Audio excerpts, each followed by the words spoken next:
જય હિન્દ, જય ભારત. કેમ છો? મજામાં?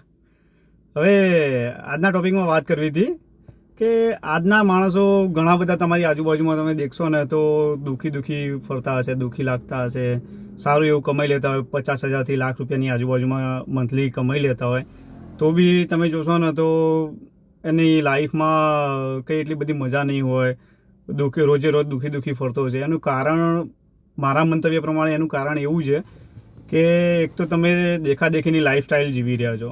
તમારા ફ્રેન્ડ જ્યાં તમારા ફેમિલીમાં એકબીજા જોડે તમે કમ્પેર કરી રહ્યા છો કે પેલાની લાઈફસ્ટાઈલ કેવી છે, ફલાણા ભાઈની લાઈફસ્ટાઈલ કેવી છે, આપણી લાઈફસ્ટાઈલ કેમ નથી એવી.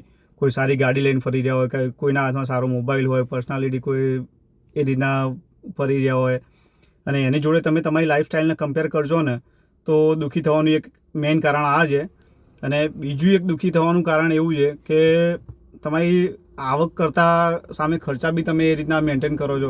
સપોઝ કે 50,000 યા લાખ રૂપિયાની તમારી આવક છે અને સામે તમારી 40,000 કે 80,000 જેવા ખર્ચા કરી દો છો, તો પણ એ એક દુઃખી થવાનું કારણ છે. એટલે બને ત્યાં સુધી તમારા ખર્ચા ઉપર કંટ્રોલ કરો અને લાઈફસ્ટાઈલને કોઈની જોડે કમ્પેર ના કરશો. કારણ કે બધા પોતપોતાની રીતે લાઈફસ્ટાઈલ અલગ અલગ હોય છે.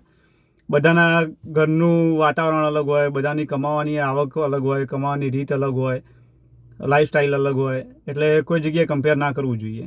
Thank you.